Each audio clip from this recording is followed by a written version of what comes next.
Hi everybody, my name is Ian Sundstrom. I'm going to be walking through our game StacksOnStacks, little gameplay preview. As you can see, we now have a nice menu. I'm going to go ahead and select one player in classic mode. The alternative is endless mode, which is sort of just build as high as you can. But in classic mode, we have different stages that we're trying to complete. First, we're trying to get to 4 feet, and then we'll reset and go to 6 feet. So it's a little more segmented. If you've seen the game before, not much has changed with the core mechanic of stacking blocks one upon each other. But you probably did notice that there's these nice new low poly landscape, which I think looks pretty good instead of just being a flat ground. And we also have this nice pattern on the base of the foundation that gives it a little more oomph visually.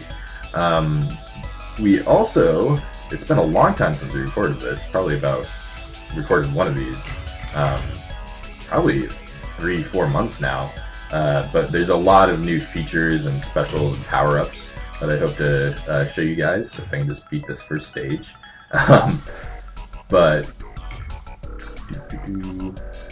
Okay, here we go. So if I get a die, we'll see some of these specials come up. Here, there. I've changed the algorithm for the blocks a little bit. It's a little more balanced than it used to be. I worked on making it so that if you get a lot of big blocks in a row, it sort of tries to move things towards an average. Conversely, if you get a lot of small blocks, same deal, it'll start to give you bigger blocks. So it keeps it a little more even and balanced than before. And okay, beat stage 2. After you beat the second stage, of course, you get the wrecking ball, which is really fun. You can just swing it around and knock stuff over. You'll notice the particle effects for when blocks fall off the stage are a lot more intense and exciting. You get that big explosion and all these sparks that fly out. I really like the way that looks. Let's keep building here. Make a little foundation with a couple small blocks. Uh-oh, looks like I got a cone coming in. Okay, so here comes the first die. They're just randomly generated. Let's see what I get. Oop! Oh, I rolled it off. Oh well. So it's gonna reset me back to the start. Oh, looks like I got another die. Okay, so I'm gonna start off with a resizing block, which is a new thing. It's basically changing sizes. At any point I can press A to try to lock it in, so I'm gonna make it really big just for kicks, since there's not much to lose. But as you can see, there's a big range, and that was just so big that it tilted over and hit the edge of the screen and game overed me.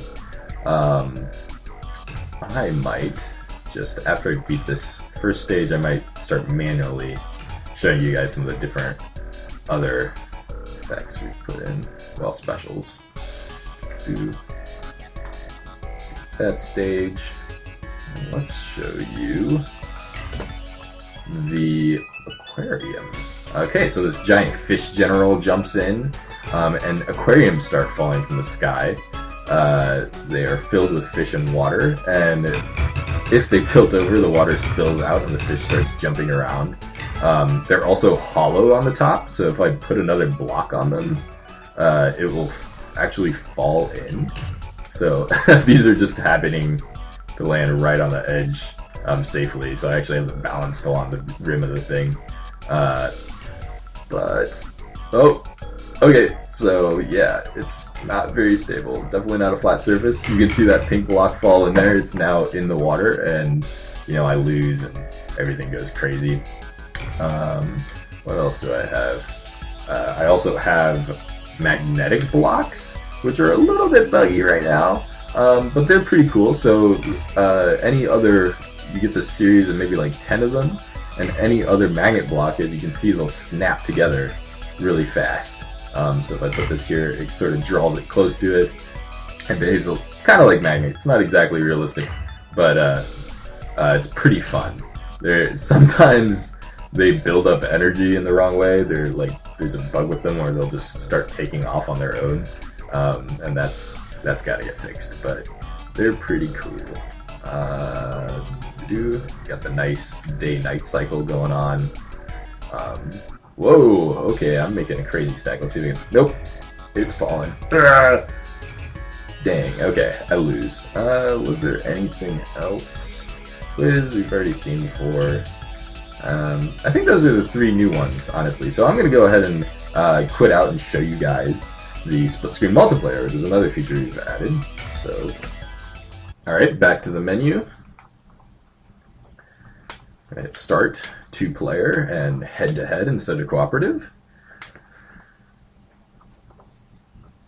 And although I'm by myself, I do have 2 controllers in front of me, so I can kind of switch back and forth between them. You'll notice both players are getting the exact same block, which is really nice. They will get the same order of blocks unless one player gets too far ahead. And the goal is, of course, to build faster than your opponent. Alternatively, instead of trying to build my tower, I can choose to put my blocks over here. I'm actually playing the left screen right now. And weigh down this weight that I just weighed down enough to trigger a power-up on my opponent. Just try to stall them out and mess them up. So it's sort of hectic and sort of hard for me to think and play as both players at once and show you guys. Maybe I'll re-record sometime with a partner in crime. But see how, as I'm on the left screen, as I'm weighing down this scale, my opponent's scale goes up, and then they can try to counterweigh it, and we can just go back and forth. So we actually can build 2 towers at once. One that I'm trying to weigh down to try to cause my opponent to get a special to mess them up, and another on the main stage that counts for my my height score and how I'm gonna actually show that I'm beating the player. Okay, so a little bit crazy stuff happening, but hopefully you get the idea. There's also so I got baby mode. Woo! There's also the special attack die that I've been working on, where if you weigh down the thing, you might either get the regular specials that we see in the main game, or these attack die things, and one of them that I've made is lightning that will, as you can see, blast your opponent's bricks. I just triggered that manually by pressing a hotkey, which won't be part of the game, but I can make it happen whenever I want for kicks. Another is, yes, this vortex effect that makes it really difficult to see what you're doing. You have to kind of just watch the shadows and see how they relate to the blocks you are working with. And that's really tricky and fun. Yeah, so that's pretty crazy. And then after 20 seconds or so, it'll go away and return back to normal, but it makes it very difficult for your opponent to build their stacks for a little bit. So that's pretty cool, funky little shader magic going on there. So now I'm going to go ahead and quit out and just really quickly show you guys the... Oops, that's not how I do it. The stage select stuff. So this is a lot of placeholder graphics right now. Mostly just have the motion in and like the text and the functionality. But I'm going to make this have like a nice like landscape background, so you feel like you're traveling between worlds and stuff. And as you play, you go through these different stages. They have different shaped foundations, and your goal is, still to reach different heights.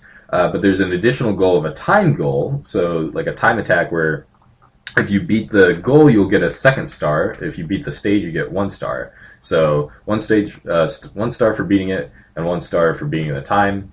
As you can see on this stage and this stage, I already have 2 of the stars, and this one I haven't, because my time record is 1 minute and 31 seconds instead of 10 seconds or below.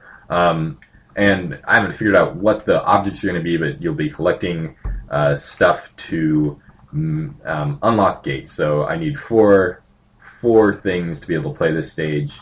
I can't go up to that one that says 9 up there in the top right corner because I only have 6 things so far.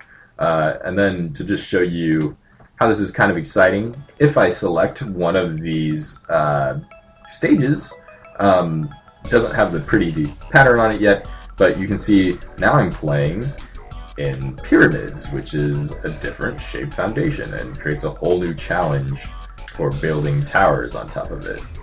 So I have to make up for all these weird, basically not having enough space and having to try to create level planes to build up. So although there are levels in the stage select that are really basic and the same as the main game, other than having to use stars and having a time goal, there's also these crazy, working on a lot of crazy levels where I just beat that, where the stage is shaped differently. So this is a peg level where I have to put a thing, or I can. That's not quite long enough. If I get a big enough block, I can try to make bridges along here to try to connect some spaces and give me even more space to work. So here comes one. Yep. So then I can sort of build up, try to make some more stable planes, more space. So it's just a whole different kind of challenge. And I just quit out of that really quick. But yeah, so there's a bunch of these we've been working on, and hopefully I'll show you some more of those in the coming months, because this is really where we're going to be focusing, is the story mode or the stage select mode. All right, thanks for listening. This has been StacksOnStacks. For more information, check out our website and stuff. Take care.